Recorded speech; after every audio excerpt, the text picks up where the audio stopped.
بسم الله الرحمن الرحيم. أهلا بكم في أول درس في منهج تانية إعدادي الترم التاني، درس الهوية والعالمية. هنشرح الأول، بعدين هنقرأ المعاني، بعدين هنقرأ النص. يلا نبدأ. اللهم علمنا بما ينفعنا وانفعنا بما علمتنا وزدنا بك علما. اللهم اشرح لي صدري ويسر لي أمري واحلل عقدة من لساني يفقهوا قولي. اللهم ارزقنا الفهم والحفظ والعلم. لكل إنسان جذور يفتخر بها وتاريخها يمده بالقوة، ولغة تعبر عن روحه، ودين وثقافة يشكلان وجدانه. كل ده بيساوي الهوية، بمعنى إن كل إنسان ماضي. الماضي ده الإنسان بيفتخر بيه، زي مصر، زي المصريين هنا بيفتخروا بالمصريين القدماء والفراعنة واللي عملوه زمان والأهرامات.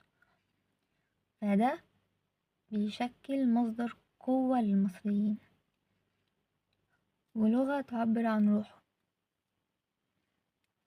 اللغة اللي البني آدم عاش وتربى ان هو يتكلم بيها، دي بتبقى كده اللي هي بتبقى اللغة الأم بالنسبة له، بيحبها أكيد يعني. ودين وثقافة يشكلان وجدانه، إن لكل إنسان أغلب الإحساس عنده بيكون دين وثقافة، خليط بين الدين والثقافة، إن هو هيتأثر بمعتقداته الدينية وثقافته اللي اتربى فيها. يشكلان وجدانه بيشكلوا أحاسيسه، تسمى الهوية. الهوية دي عبارة عن عادات وتقاليد وثقافة، كل ده بيتسمى تحت مسمى الهوية. الهوية تجعل الإنسان مميز وفريد، مثلا إن شعب أمريكا له ثقافة وله عادات وتقاليد غير مصر، ومصر ليها نفس النظام غير السعودية غير إيران. كل شعب مميز عن التاني بالهوية، لها أهميتها للفرد والمجتمع. أهميتها أنا كاتباها في نقط. أول نقطة: تعزز الشعور بالانتماء للوطن. الهوية اللي هي الثقافة، كل ما الإنسان بقى مثقف أكتر بحضارة بلده، كل ما هيحس بالانتماء أكتر للبلد دي. يعني مثلا لما الإنسان يدرس الحروب اللي حصلت في بلده وحضارتها القديمة، هيحس ان هو كده ان ليه ماضي يشرف كده، فهيزيد انتمائه ليها وهيحبها اكتر. تجمع الافراد حول اهداف مشتركة، بتخليهم كلهم يتجمعوا ان هما ينموها، ان هما يطوروا منها، يزودوا مصلحتها. بتخليهم كلهم بيفكروا بنفس الهدف، بنفس الحاجة. تشجيع الافراد على المشاركة الفاعلة في تنمية بلادهم والدفاع عنها.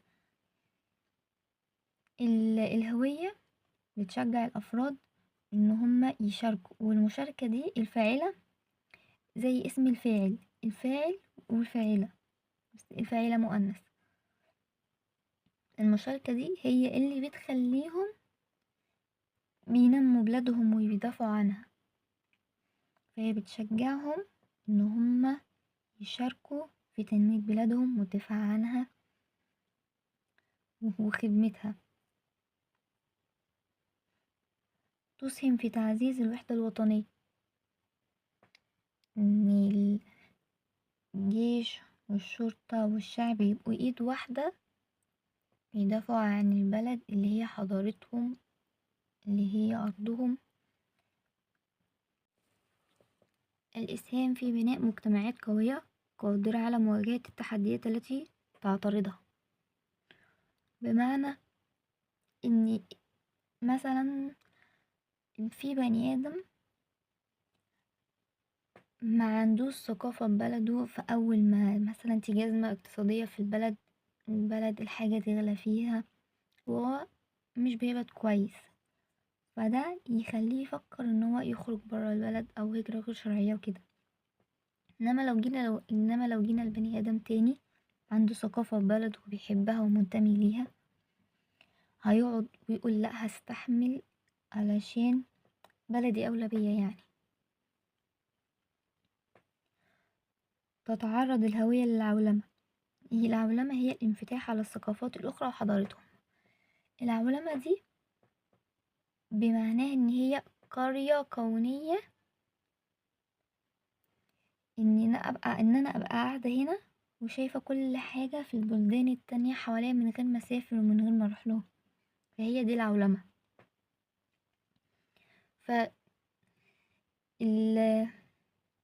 العولمة تهدد القيم الأصلية للمجتمعات والتنوع الثقافي الذي يميز هذه المجتمعات، فلا يعتز الإنسان بلغته.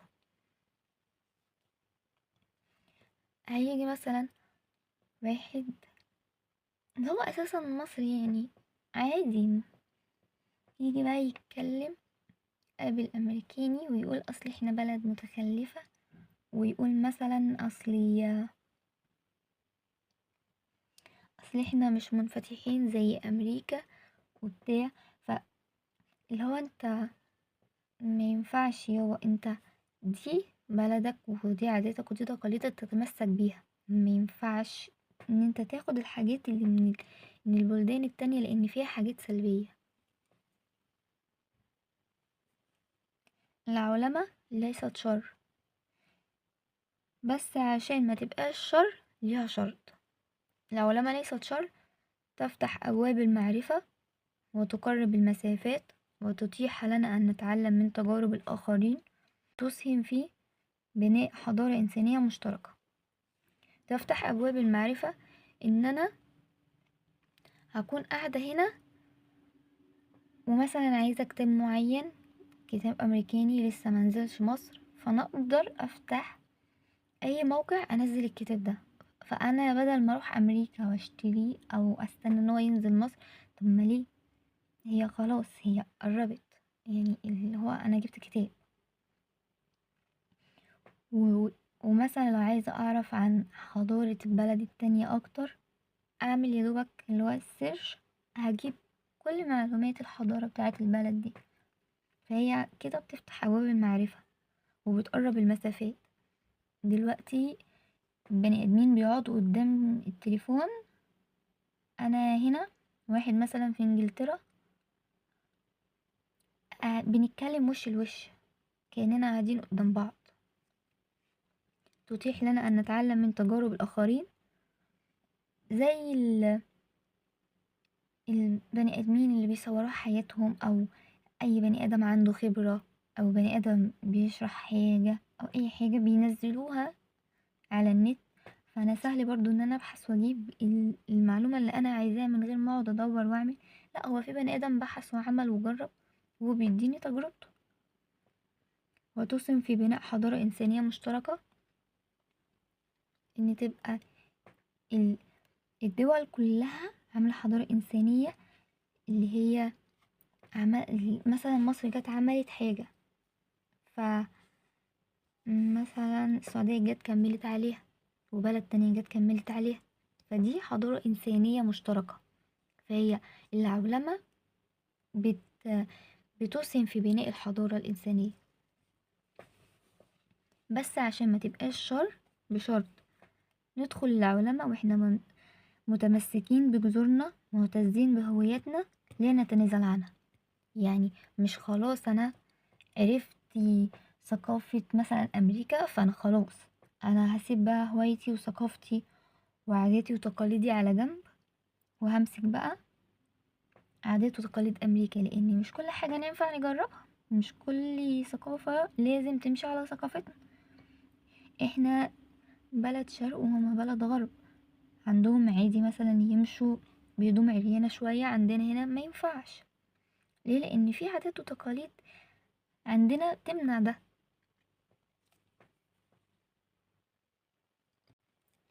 المواطن المصري يستطيع أن يكون عالميا منطلقا من هويته. معنى ايه الكلام ده؟ معناه ان المواطن المصري يقدر يتفتح على العالم وعادي يواكب العولمة اللي هي عادي يعيش على النت براحته، وهو محافظ على هويته ومحافظ على عاداته وتقاليده. كل ده يعني المواطن المصري بيحافظ على هوايته، على هويته، من التحدث بلغته العربية. يعني ما يجيش بقى يعمل نفسه أمريكاني بقى ويتكلم كام كلمة أمريكاني كده في النص. لأ، انت اتكلم عربي عادي يعني. وأخلص في عمله، عمل الشغل بتاعه على أكمل وجه، ويبدع بعمله وفكره. يعني الشغل بتاعه ده عمله وأخلص فيه، عمله بإتقان، أبدع فيه، ورافع راية وطنه عاليا.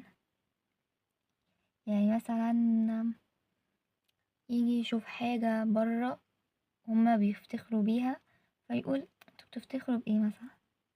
يعني أنا بلدي مصر، أنا مش هقلدكوا، أنا مش هعمل زيكوا، أنا فخور ببلدي. لو حصل الأربع شروط دول أصبح ممثل لمصر في كل مكان. يعني لو عمل الأربع حاجات دي، هو خلاص كده هو ال... الشخص المصري المثالي إن البلدان التانية تشوف مصر فيه. العالم لا يحترم من يتنكر من هويته، يقدر من يحافظ عليها ويحسن عرضها.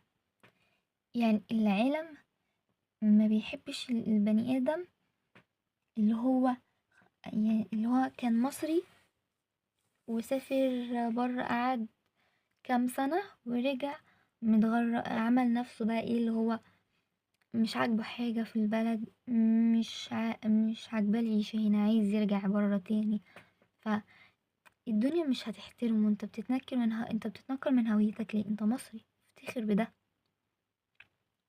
بيقدروه لما يحافظ على هويته، وبيحافظ على عاداته وتقاليده رغم ان هو قعد بره حبة. من فرط في هويته عاش غريب ولو بين أهله. مثلا نفس الراجل اللي كان عايش برا ده رجع مصر، قعد مع أهله. هو أهله وهو حاسين إن هما غربة عن بعض. اللي هو ده بيتكلم بقى open mind، بقى خد عادات وتقاليد برا، مش زي المصريين هنا، مش زي عاداتهم وتقاليدهم، نسيها خلاص. فهو كده قاعد حاسس بغربة بينه وبين أهله، مع ان يعني هو عايش معاهم فترة برضه. بس ده للأسف من الحاجات السلبية اللي مش كتير من الناس بتعملها. كده نكون خلصنا شرح. نقرأ معاني النص، بعدين نقرأ النص. معاني النص: يمده يزوده، وجدانه أحاسيسه ومشاعره، تعزز تقوي وتدعم، والمضاد تضعف، تسهم تشارك، تنمية تطوير، والمضاد تدهور، تتيح تهيئ وتيسر، وتسمح، والمضاد تمنع، محضا خالصا، تمكن المراد، توجد وتظهر وتتمثل، تعرضها المراد، تواجهها وتقف في طريقها، عاتية شديدة وقوية، الفسيح الواسع، والمضاد الضيق، ينتصل يتبرأ وينكر، العولمة المراد الانفتاح على ثقافات الآخرين وحضاراتهم، يتبرأ يعني هو بيتبرأ.